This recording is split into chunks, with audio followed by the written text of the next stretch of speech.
આગામી તારીખ 24 અગસ્ટથી 28 અગસ્ટ દરમિયાન રાજકોટ શહેરમાં રેસકોર્સ ગ્રાઉન્ડમાં ધરોહર લોકમેળો 2024નું આયોજન કરવામાં આવનાર છે. જાહેર જનતાને કોઈ તકલીફ ના પડે અને લોકમેળા દરમિયાન કોઈ અનિચ્છનીય બનાવ ના બને તે માટે જાહેર જનતાને નીચે મુજબની અપીલ કરવામાં આવે છે. આ વખતે એન્ટ્રી અને એક્ઝિટ બે અલગ અલગ સેગમેન્ટના ગેટ નક્કી કરવામાં આવેલા છે. ગેટ નંબર 1 જે ફનવર્લ્ડની બાજુમાં છે અને ગેટ નંબર 4 જે રમેશભાઈ પારેખ ઓપન થિયેટરની પાછળ આવેલ છે એમને એન્ટ્રી ગેટ તરીકે નક્કી કરવામાં આવેલ છે. અને ગેટ નંબર 2 જે પોલીસ હેડક્વાર્ટર સર્કલની બાજુમાં આવેલ છે અને ગેટ નંબર 3 જે જૂના એનસીસી ચોકની બાજુમાં આવેલ છે એમને એક્ઝિટ ગેટ તરીકે નક્કી કરવામાં આવેલ છે. આ વખતે ઇમરજન્સી ગેટ પણ ડેઝિગ્નેટ કરવામાં આવેલા છે. ફનવર્લ્ડ તથા પોલીસ હેડક્વાર્ટર સર્કલની વચ્ચે એક ઇમરજન્સી એક્ઝિટ અને પોલીસ હેડક્વાર્ટર સર્કલ અને જૂના એનસીસી સર્કલની વચ્ચે એક ઇમરજન્સી એક્ઝિટ આવેલ છે જેનો ઉપયોગ ઇમરજન્સીમાં કરી શકાય. અને રેસકોર્સ ગ્રાઉન્ડમાં ઇમરજન્સીમાં બહાર જવાનું થાય તો ગ્રાઉન્ડની ચારેય બાજુ ઇમરજન્સી ગેંગવે બનાવવામાં આવેલ છે. ત્યાંથી ઝડપથી અડચણ વગર ગ્રાઉન્ડની બહાર નીકળી શકાય. અને બાળકો માટેની સુરક્ષા અને એમની સેફટી એન્ડ સિક્યોરિટી માટે અમુક સૂચનાઓ છે. કોઈ પણ બાળક ગુમ થાય અથવા કોઈ પણ વસ્તુ ગુમ થાય તો એના માટે રેસકોર્સ મેદાનમાં ફનવર્લ્ડની બાજુમાં ગેટ નંબર 1 પાસે પોલીસ કંટ્રોલ ડોમ તથા રમેશભાઈ પારેખ ઓપન થિયેટરની બાજુમાં એક પોલીસ કંટ્રોલ રૂમ આવેલ છે. આમાં આપ ઝડપથી સૂચના આપી શકો છો પોલીસને. અને કોઈ પણ બાળક મેળામાં ખોવાય તો પોલીસ કંટ્રોલ રૂમ મારફતે એમનો સંપર્ક કરીને એમને ગોતવામાં આવશે. અને આ બાબતે લોકો દ્વારા તકેદારી રાખવા માટે અમુક સૂચનાઓ છે. નાના બાળકોને મેળામાં જે લાવવાનું થાય તો એમના ખિસ્સામાં એમના વાલીનું નામ અને મોબાઈલ નંબર લખેલી એક ચિઠ્ઠી મૂકવા માટે હું અપીલ કરવા માંગુ છું, જેથી કોઈ બાળક મળી આવે તો પોલીસ એમના વાલીનો ઝડપથી સંપર્ક કરી શકે. અને મહિલા સુરક્ષા બાબતે આ વખતે 2 એન્ટી રોમિયો સ્ક્વોડની વ્યવસ્થા કરવામાં આવેલી છે, જેમાં એક મહિલા પીએસઆઈ અને 4 મહિલા પોલીસ કર્મચારી ખાનગી કપડોમાં ત્યાં પેટ્રોલિંગ કરશે અને કોઈ મહિલાઓની છેડતી અથવા ચેન સ્નેચિંગ જેવા બનાવ ના બને એમને અટકાવવામાં આવશે. બાકી અસામાજિક તત્વો માટે અને ટપોરીઓ માટે પણ 4 અલગ અલગ ટીમો ત્યાં કાર્યરત કરવામાં આવેલી છે, જેમાં પીએસઆઈ કક્ષાના અધિકારી તથા 4 પોલીસ કર્મચારી ખાનગી કપડોમાં રહેશે અને ખિસ્સા કાતરું, ટપોરી, મોબાઈલ ચોર, પાકેટ ચોર એવા માણસોની ઉપર વોચ રાખશે અને એમને ડિટેન કરશે. અને એમના સિવાય રાજકોટ શહેરના તમામ પોલીસ સ્ટેશન અને આજુબાજુના જિલ્લાઓમાંથી એલસીબીના અમુક માણસો જે રીઢા ગુનેગારોને ઓળખે છે એમને પણ અહીંયા બોલાવવામાં આવેલા છે, જે ગેટ ઉપર તથા મેદાનમાં સતત પેટ્રોલિંગ રાખશે અને શંકાસ્પદ માણસો ઉપર વોચ રાખીને એમને ડિટેન કરશે. લોકો દ્વારા આ બાબતે અમુક તકેદારી રાખવાની જરૂર છે, જેમાં પોતાનો કિંમતી સામાન અથવા મોબાઈલ અથવા પાકીટ જે છે એ હું અપીલ કરવા માંગુ છું કે એ સાચવીને રાખે અને ખાસ કરીને મોબાઈલ તથા પાકીટ પાછળના ખીચામાં ના રાખે, જેથી એમની ચોરીનો બનાવ અટકાવી શકાય. અને લોકમેળાની અંદર આવતા લોકોએ શક્ય હોય ત્યાં સુધી સોના ચાંદીના દાગીના અથવા કિંમતી વસ્તુ પોતાની સાથે લાવવાનું ટાળવું હિતાવહ છે. અને પાકીટમાં કિંમતી વસ્તુઓ વધુ રોકડ રકમ અથવા અગત્યના દસ્તાવેજ નહીં રાખવા, જેથી એમની ચોરીના બનાવો અટકાવી શકાય. અને ટ્રાફિક વ્યવસ્થા બાબતે મહેરબાન પોલીસ કમિશનર શ્રી રાજકોટ શહેર દ્વારા એક જાહેરનામું બહાર પાડવામાં આવેલો છે. અને પાર્કિંગ સ્થળો પર રાજકોટ શહેર પોલીસ દ્વારા સીસીટીવી કેમેરાઓની ગોઠવણ પણ કરવામાં આવેલી છે અને બંદોબસ્ત પણ રાખવામાં આવેલો છે. અને જે ડેઝિગ્નેટેડ પાર્કિંગ છે એમના સિવાયની જગ્યા પર કોઈ વાહન પાર્ક કરવામાં આવશે તો એમની ટોઈંગ કરીને એમને દંડ કરવામાં આવશે. અને પાર્કિંગમાં વાહન પાર્ક કરતી વખતે લોકોથી મારી અપીલ છે કે પોતાનો બાઇકનો હેન્ડલ લોક કરે અને નંબર પ્લેટ વગરના વાહનો ત્યાં પાર્ક ના કરે, કેમ કે નંબર પ્લેટ વગરના વાહનોની ચોરીની શક્યતાઓ વધારે હોય છે. અને જે ડેઝિગ્નેટેડ પાર્કિંગ છે એમાં અંદર જ વાહન પાર્ક કરે, રોડ ઉપર ખુલ્લામાં વાહન પાર્ક કરીને ન જતા રહે. એમના સિવાય અમુક બાબતો છે જેનાથી હું જાહેર જનતાને વાકેફ કરવા માંગુ છું. ગેટ નંબર 2 જે પોલીસ હેડક્વાર્ટરની બાજુમાં છે, આમાં એક હેલ્થ કેમ્પ માટેનો ડોમ આવેલો છે, તો કોઈ પણ મેડિકલ ઇમરજન્સી કોઈને થાય તો ત્યાં સંપર્ક કરી શકાય. મેળા દરમિયાન કોઈ પણ પ્રકારની અફવા ઉપર ધ્યાન આપવું નહીં અને કોઈ પણ બાબતથી પેનિક થવું નહીં.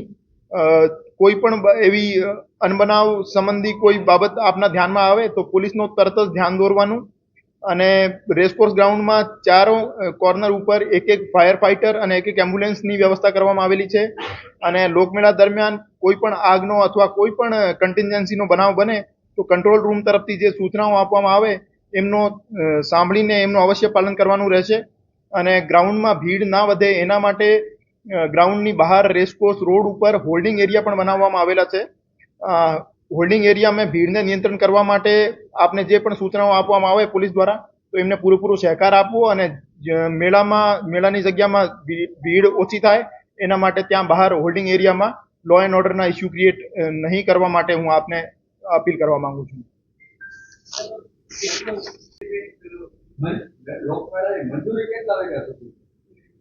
આ બાબતે જે લોકલ એસડીએમ છે, લોકલ કલેક્ટર સર છે, એમનો નિર્ણય કરવાનો બાકી છે. આના તરફથી આપને લોકોને સૂચિત કરવામાં આવશે.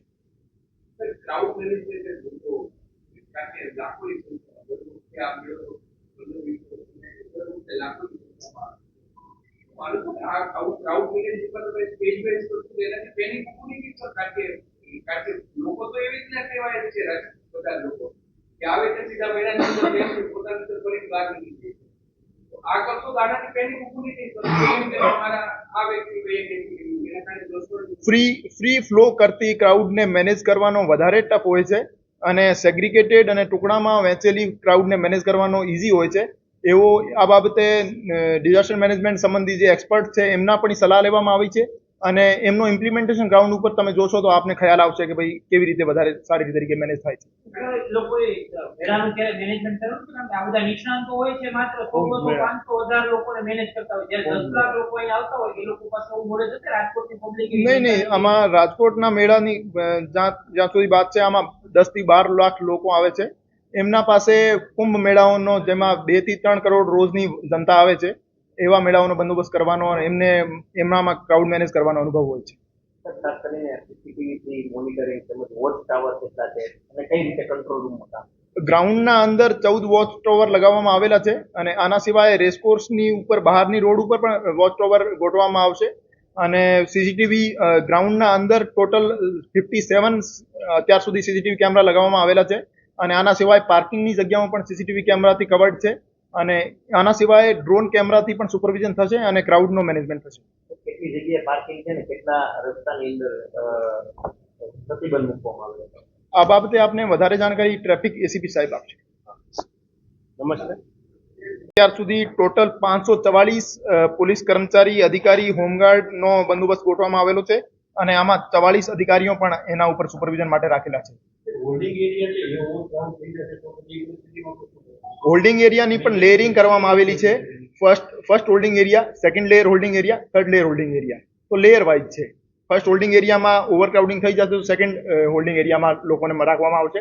સેકન્ડમાં ઓવરક્રાઉડિંગ થયાથી થર્ડમાં રાખવામાં આવશે. અલગ અલગ હોલ્ડિંગ એરિયા છે, અલગ અલગ હોલ્ડિંગ એરિયા.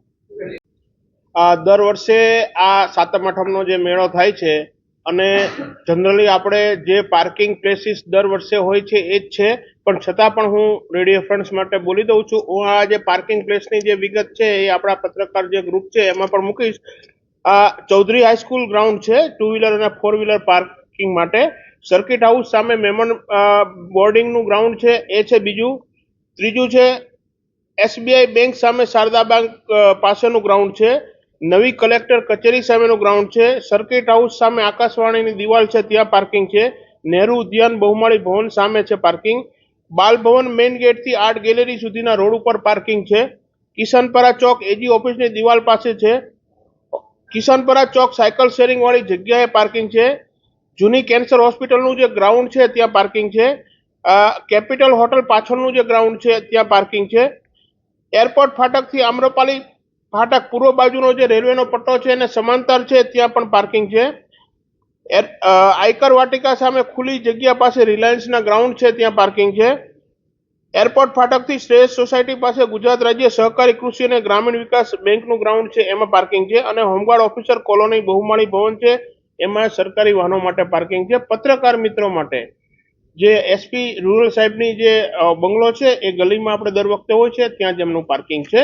હવે બીજું જે ડાયવર્ઝનની વાત કરીએ તો આ પોલીસ હેડક્વાર્ટર સર્કલ પાસે પોલીસ હેડક્વાર્ટરથી લોકમેળાના મેઇન ગેટ તરફ વાહન જવા દેવામાં નહીં આવે, એટલે ત્યાં બેરિકેડ હશે. બહુમાળી ભવન ચોકમાં બેરિકેડ કરી વાહન મુખ્ય ગેટ તરફ નહીં જવા દેવા માટે બેરિકેડ હશે. જૂની એનસીસી ચોક છે ત્યાં પણ બેરિકેડ હશે અને આગળ નહીં જવા દેવામાં આવે. મારુતિનગર શેરી નંબર 1 નટરાજ ગોલ સામે એરપોર્ટ રોડથી બેરિકેડથી રોડ બંધ કરી દેવામાં આવશે. બેંક ઓફ ઇન્ડિયા અધિકારી નિવાસસ્થાનવાળી શેરી Shreyas society racecourse ring road traffic બંધ કરવા માટે ત્યાં પણ બંધ હશે. મેયર મંગલાવાળી જે શેરી છે ત્યાંથી પણ બંધ કરવામાં આવશે. જિલ્લા પંચાયત ચોક છે ત્યાંથી પછી જરૂરિયાત મુજબ આગળ બંધ કરવામાં આવશે. રૂરલ એસપી સાહેબના બંગલાવાળી શેરીના ખૂણે પણ પ્રેસ મીડિયાને આ પાર્કિંગ આમાં આપેલો પ્રેસના કાર્ડ જોઈને જ એમાં આવવા દેવામાં આવશે. રેસકોર્સ ગ્રાઉન્ડ લોકમેળાના મુખ્ય ગેટથી ગોસલિયા માર્ગ આમાં પણ બેરિકેડ કરી અને વાહનને રોકવામાં આવશે. ટ્રાફિક ઓફિસની સામે એસીપી ટ્રાફિક ઓફિસની સામે રૂડા બિલ્ડિંગથી જે ટ્રાફિક છે એ પછી પીએચક્યુ તરફ જવા દેવામાં નહીં આવે. સીઆઈડી આઈબી ઓફિસ વાળો જે ચોક છે ત્યાંથી રૂરલ એસપી સાહેબના બંગલા તરફ વાહન જવા દેવામાં નહીં આવે. સૂરજ એક એપાર્ટમેન્ટ સામે શ્રોફ રોડ ત્યાં પણ ટ્રાફિક બંધ કરવામાં આવશે. ચાણક્ય બિલ્ડિંગ ચોક છે ત્યાંથી બહુમાળી ચોક તરફ વાહન જવા દેવા નહીં આવે. રહેણાંક અને નોકરી કરતા હોય તેઓના આઈ કાર્ડ અને મુક્તિ પાસના આધારે એમને પ્રૂફ જોઈને જવા દેવામાં આવશે. સર્કિટ હાઉસ સામેની શેરી બેરિકેડથી બંધ કરી અને ગેલેક્સી 12 માળ બિલ્ડિંગ તરફ જરૂર જણાય ત્યારે વાહન જવા દેવામાં આવશે, બાકી જવા દેવામાં આવશે નહીં. અને આઈ કાર્ડ અને મુક્તિ પાસ અને રહેઠાણનું પ્રૂફ જોઈને જવા દેવામાં આવશે. અને આઈ કાર્ડ વાટિકા પાસે રિલાયન્સ ગ્રાઉન્ડ છે ત્યાં ગેલેક્સી આટલી જગ્યાએ છે બહુમાળી ભવન ચોક વાહન બંધ કરી બેરિકેડથી બંધ કરી અને બહુમાળી ભવન ચોક તરફ વાહન નહીં જવા દેવામાં આવે. તો આ Amrapali underbridge racecourse ring road ત્યાં જરૂરિયાત જણાય આમ્રપાલી અંડરબ્રિજથી બેરિકેડ કરવામાં આવશે. આ સિવાય બીજું ખાસ કરીને બીજા ફેરફાર નથી, પણ એસટીનો જે રૂટ છે ખાસ કરીને મોરબી અને જામનગર તરફથી જે વાહનો આવે છે તો એના માટે આપણે સાંઢિયા પુલનું અત્યારે કામ ચાલે છે તો એ બંધ છે. તો એના સંદર્ભમાં આપણે એને માધાપર ચોકડીથી રૈયા ચોકડી ઓવરબ્રિજ રૈયા ચોકડી ઓવરબ્રિજ ઇન્દિરા સર્કલ કોટેજા ચોક મહિલા અંડરબ્રિજથી Tagore road Astron Chowk Virani school Bharat fast food Harihar Chowk Yagnik રોડથી એસટી બસ તરફનો રૂટ ગોઠવવામાં આવેલો છે. આ